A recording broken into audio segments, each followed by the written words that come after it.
Form 5 English Literature. Romeo and Juliet.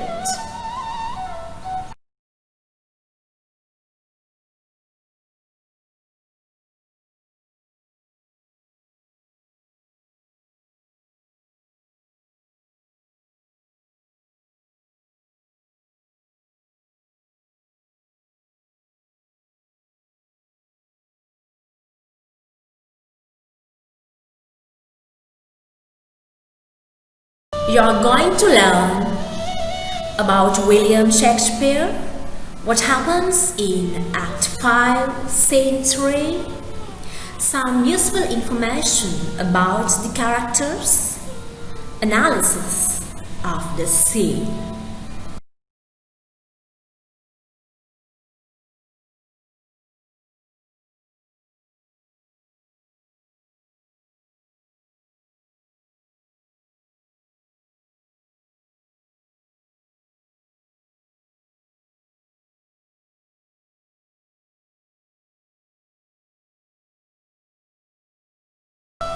Yes, on this slide, I have mentioned a brief introduction about William Shakespeare. Let's move to the points. William Shakespeare is an English poet, playwright, and actor. He is widely regarded as the greatest writer in the English language and the world's greatest dramatist. His extant works consist of some 39 plays, 154 sonnets, and 2 long narrative poems.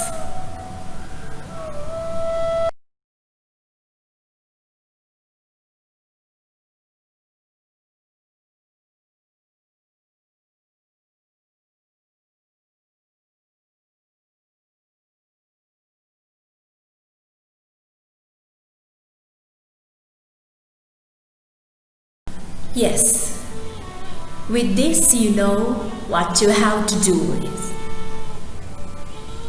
It's time to read Act 5, Scene 3 of Romeo and Juliet.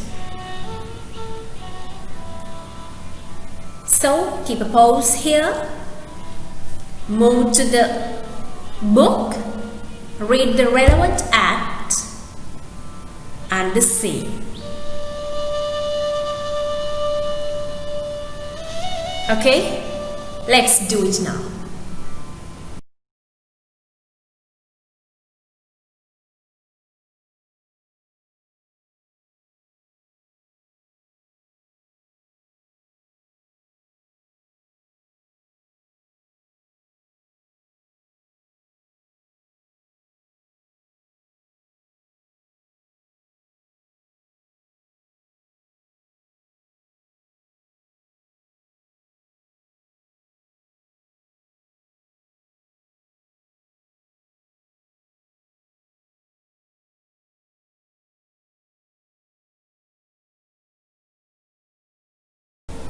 Yes, happenings in Scene 3.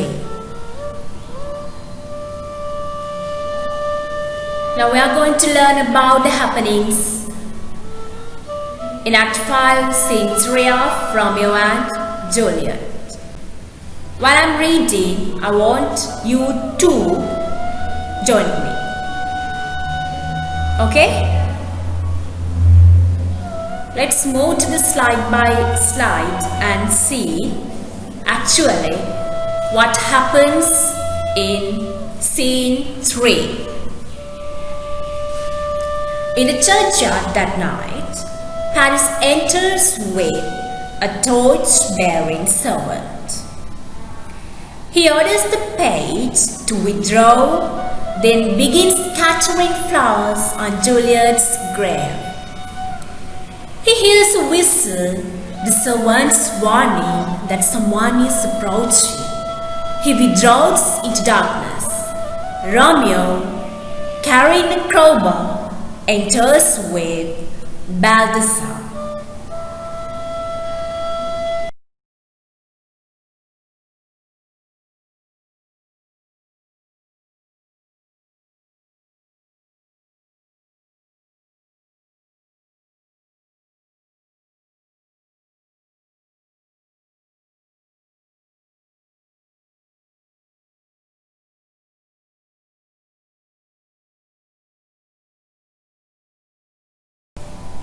He tells Balthasar that who is he here?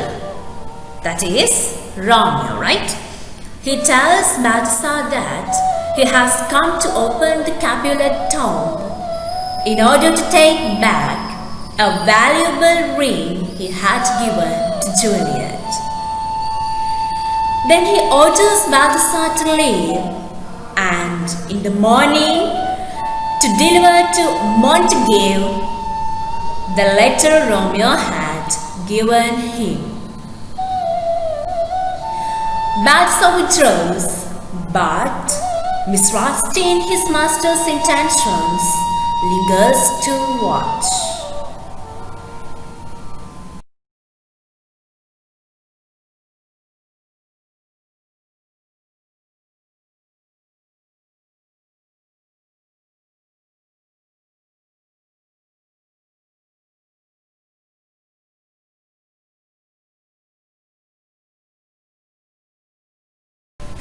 From his hiding place, Paris recognizes Romeo as the man who murdered Thibaut, and thus as the man who indirectly murdered Juliet, since it's her grave for her cousin that is supposed to have killed her. As Romeo has been exiled from the city on penalty death, Paris thinks that Romeo must hate the Capulets so much that he has returned to the tomb to do some dishonor to the corpse of either Thibaut or Juliet. As I have written this in simple language, I hope you all can understand this. Okay, therefore I'm not going to explain this that much, right? I'm just reading, but I hope you all will understand what's written here well. Is that clear, Pute? Did you understand? Is that clear? Okay.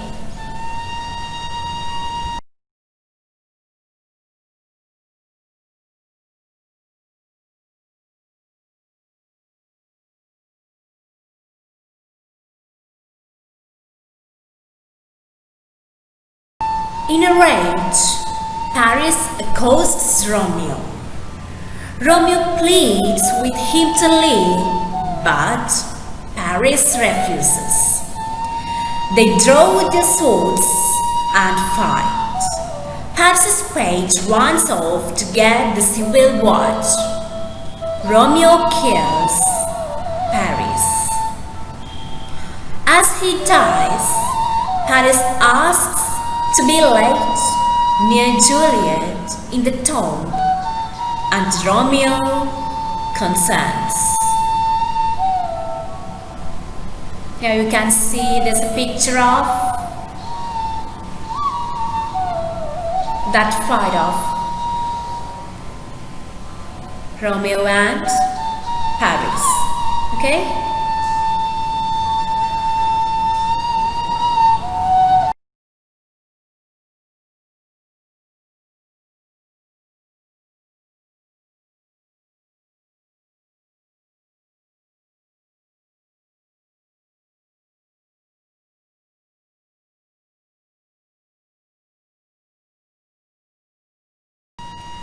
Romeo descends into the tomb, carrying Paris's body.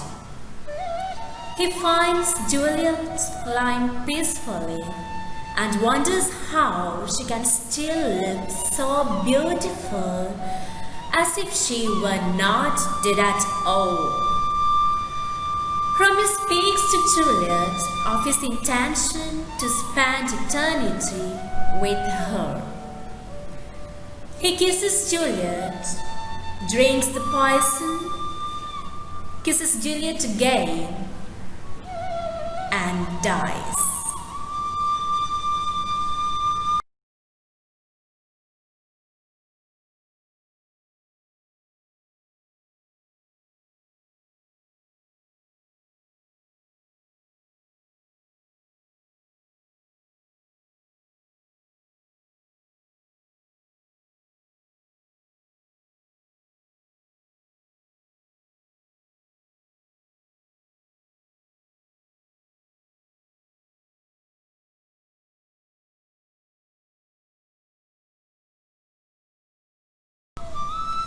Friar Lawrence enters the churchyard.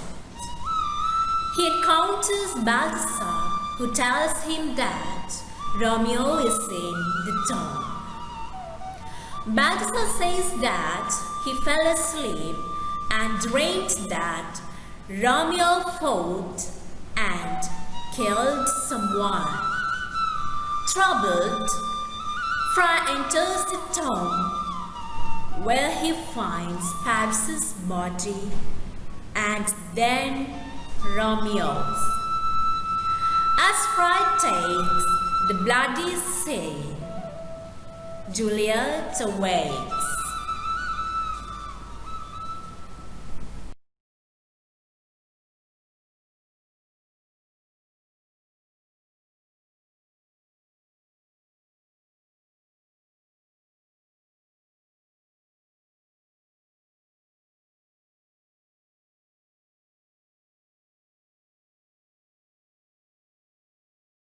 Juliet asks Friar where her husband is. He recognizes that he believes is the coming of the watch. Friar quickly replies that both Romeo and Paris are dead and that she must live with him. Juliet refuses to leave and Friar, fearful that the watch is imminent, exits without her.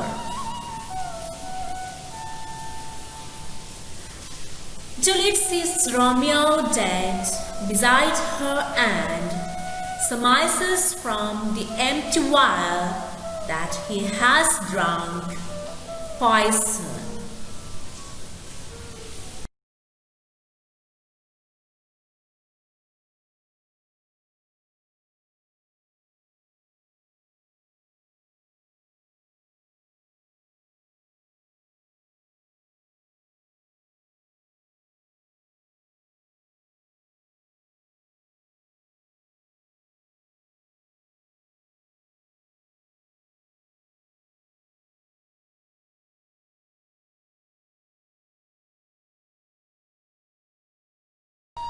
Hoping she might die by the same poison, Juliet kisses his lips, but to no avail.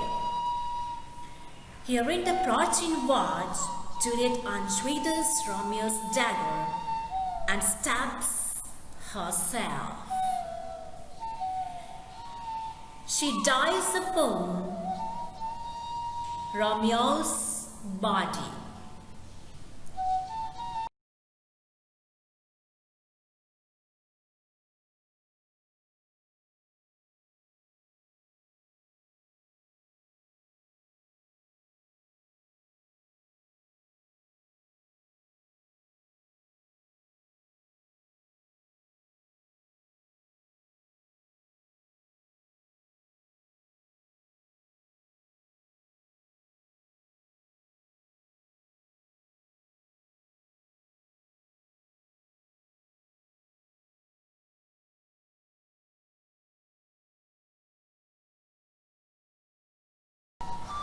Chaos reigns in the churchyard, where Paris's page has brought the watch.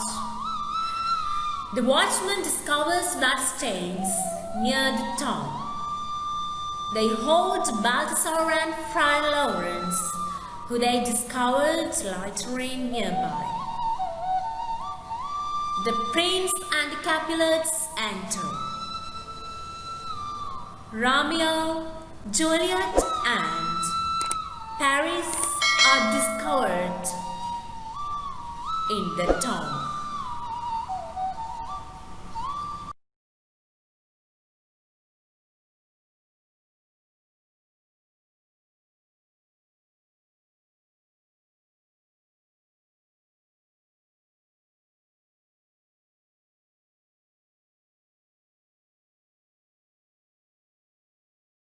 Montague arrives, declaring that Lady Montague has died of grief for Romeo's exile. The prince shows the Montague his son's body. Upon Princess' request, Friar Lawrence succinctly tells the story of Romeo and Juliet's secret marriage and its consequences.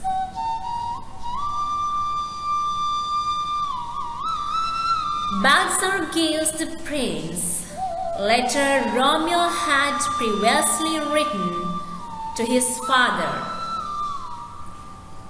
The prince says that it confirms Friar's story.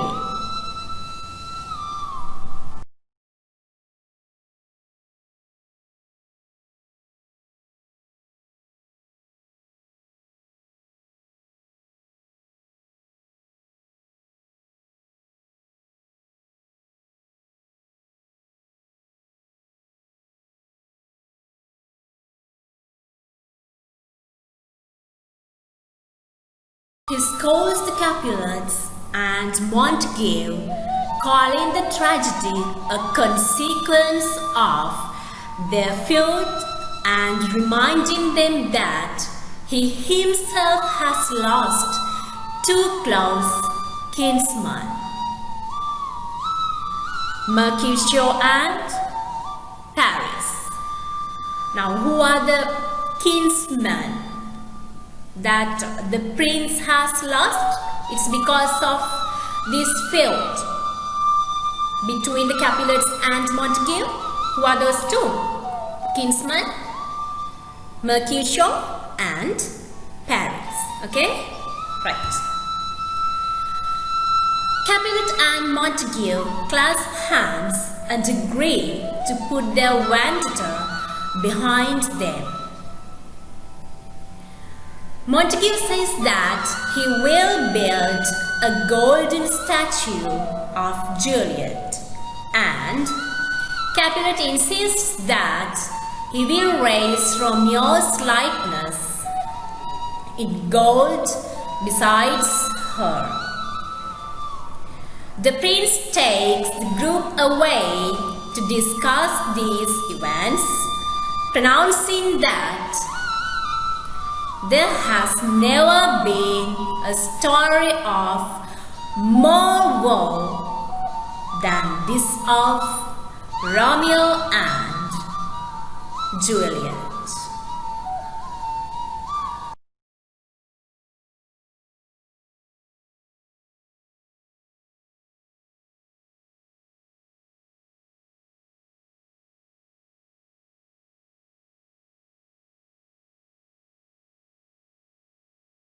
Yes, here it talks about analysis of the scene. There are 2 points. Let's move to the first one. The deaths of Romeo and Juliet occur in a sequence of compounding stages. What does it mean, compound? It means close together, right? Close together stages. Okay. Let's have a discussion on this. Here, first we can see that Juliet drinks a potion, right? Juliet drinks a potion that makes her appear dead. There, she doesn't die actually, but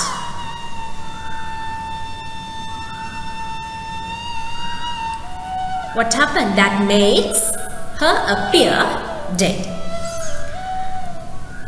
Then, hearing Juliet is dead, what does Romeo do? What does he do? Then he drinks poison, right? He drinks poison that actually kills him. Is that clear? Then finally what happens? Seeing Romeo, right? Seeing Romeo is dead, Juliet stabs herself, right? Juliet stabs herself through the heart with a dagger. Through the heart with a dagger. Do you understand it? Okay, let's move to the second point. Throughout Romeo and Juliet, Shakespeare has held up the possibility, right? Shakespeare has held up the possibility of suicide as an inherent of intense love.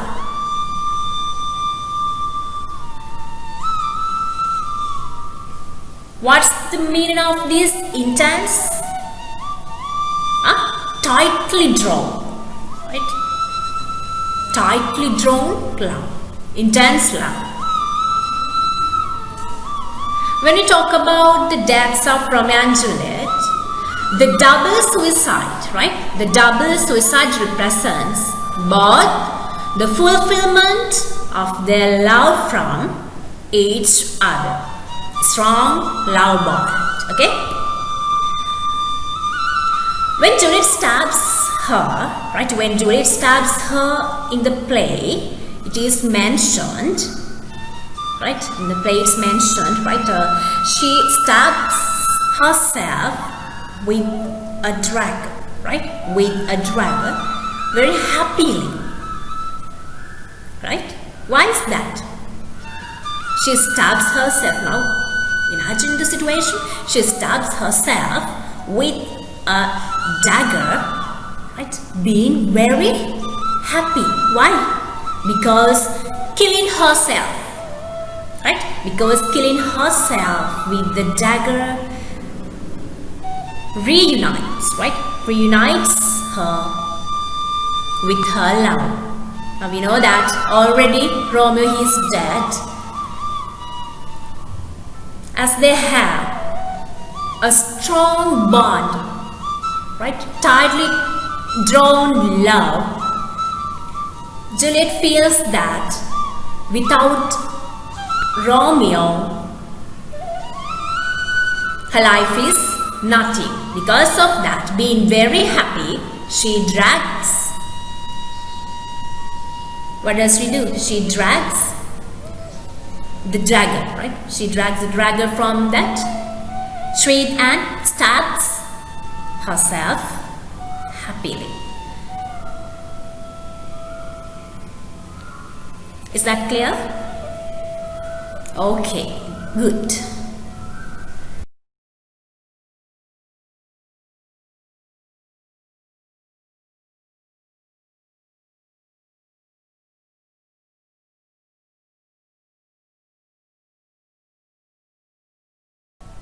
Yes, you can see another 2 points are there. The first one is violence becomes an assertion of autonomy over the self and a final deed of profound love. Simply we can say the meaning of this is these two lovers, Romeo and Juliet, right? They are ready, right? They are ready to die for each other and what they have already done. The second point is social and private forces converge in the suicides of Romeo and Juliet. Now you know that because of their family enmity, they married secretly. But finally, what happened then? What happened finally? It's because of that enmity they had to die. But after, right? But after their deaths, these two families, the Capulet and Montague, they ended their enmity. But already they have lost their children. Is that clear? Yes or no? Okay, got the answer. Yes, happy about that.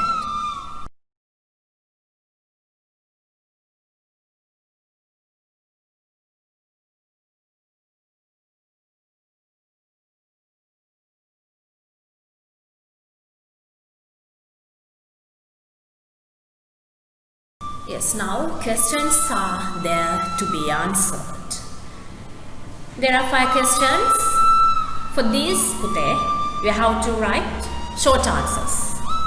Okay? Let's move to one by one. The first one is, why is Paris at Juliet's tomb? Second one, what are the two reasons Romeo gives Balthazar for entering the Capulet's tomb? Next one, why does Paris think that Romeo has come to the tomb? Fourth one is, why does not Prior stay in the tomb with Juliet after she awakens? The last one is, what information does Romeo's letter give? Let's move to the next one to see what there is.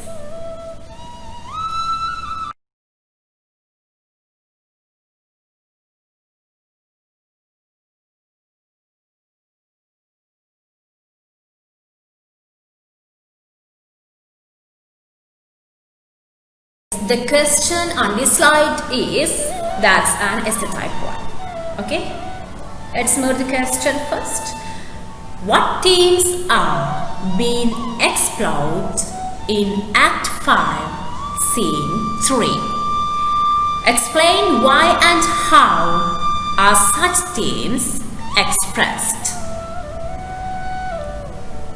Okay? When you write answer for the question, please give enough quotations, right? You have to prove your answer. You have to prove your answer with quotations from the play.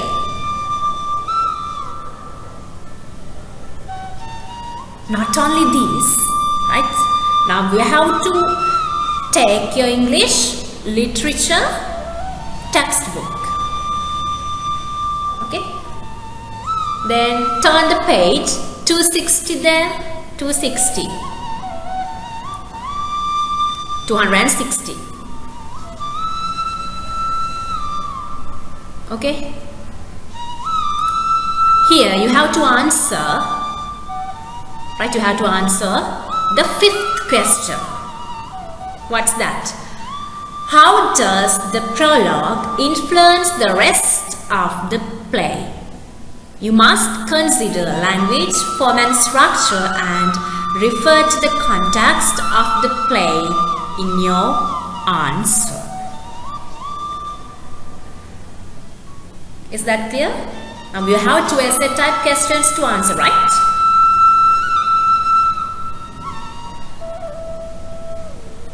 Now I know that before you were taught this play Romeo and Juliet, right? The themes, structure, form, definitely they might have been taught. Normally that's what I do before teaching. Okay? So I hope you will answer for these two, right? You will answer for these two essay type questions too well, along with those 5 questions. So dear students, I'm going to say goodbye for now. Answer well, right? See you later. Goodbye.